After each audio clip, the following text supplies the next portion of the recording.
السلام علیکم ورحمۃ اللہ۔ تو یہ کافر مکہ سے اپنے گھر سے نکلا اور مدینے پہنچا۔ حضرت عمر رضی اللہ تعالی عنہ نے خطرہ محسوس کیا۔ پیارے نبی صلی اللہ علیہ وسلم کے پاس یہ شخص پہنچتا ہے۔ آپ پوچھتے ہیں کس ارادے سے آئے ہو؟ یہ حضرت جی جواب دیتے ہیں کہ میں خیر کے ارادے سے آیا ہوں۔ نبی صلی اللہ علیہ وسلم نے فرمایا نہیں، وہ بتاؤ جو بیت اللہ میں بیٹھ کر میٹنگ کر کے آئے ہو۔ اب یہ شخص جس نے اپنی تلوار یا نیزے میں زہر لگا رکھا ہے، یہ سن کر یہ کانپ گیا، کہا کہ نہیں ایسی تو کوئی بات نہیں۔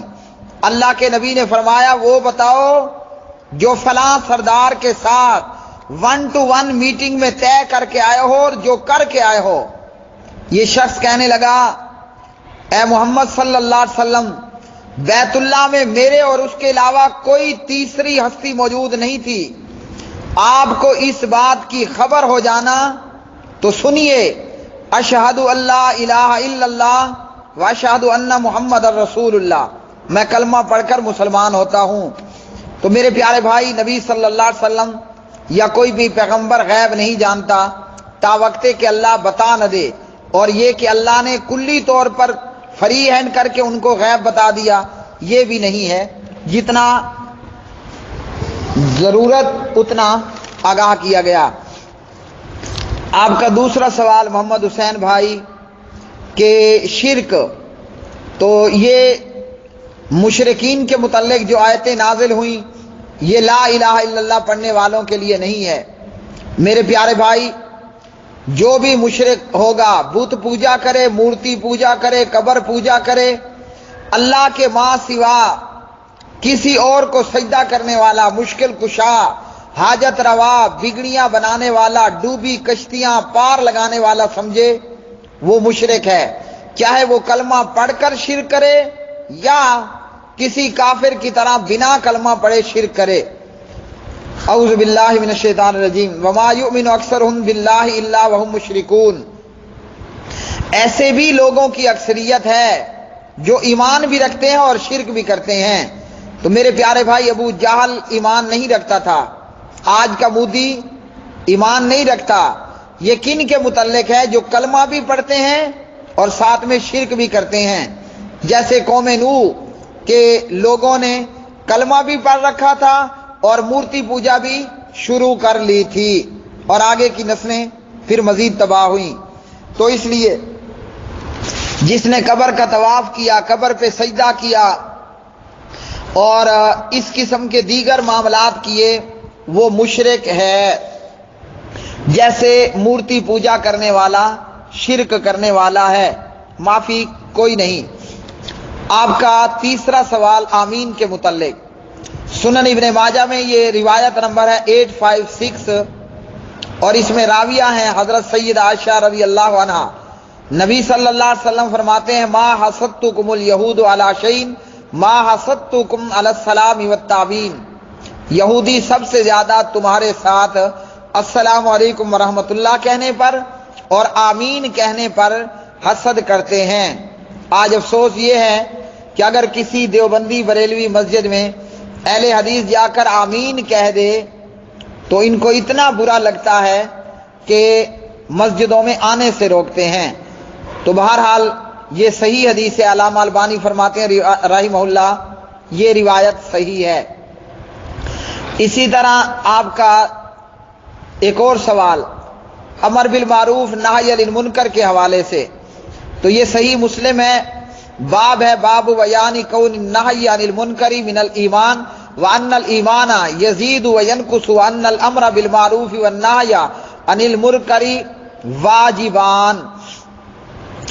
برائی سے روکنا یہ ایمان میں ہے، اور ایمان کم ہوتا ہے زیادہ بھی ہوتا ہے، اور نیکی کا حکم کرنا اور برائی سے روکنا یہ واجب ہے، یعنی فرض ہے۔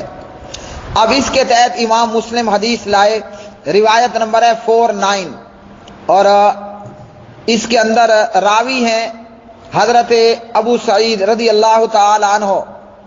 پیارے نبی صلی اللہ علیہ وسلم سے ابو سعید نے سنا من رأى منکم منکرا فلیغیرہ بیدہ فإن لم یستطع فبلسانہ فَإِن لَّمْ يَسْتَطِعْ فَبِقَلْبِهِ وَذَلِكَ أَضْعَفُ الْإِيمَانِ، برائی کو دیکھ کر اس کو روکنا، اگر روکنے کی طاقت نہیں ہے برائی کے خلاف اپنی زبان کو چلانا، اگر زبان کی بھی طاقت نہیں ہے تو پھر دل کے اندر برائی کو برا سمجھنا ہے، اور یہ کمزور ترین ایمان ہے۔ تو ایمان کا اعلیٰ درجہ کیا ہے؟ برائی کو ہاتھ سے روک دو۔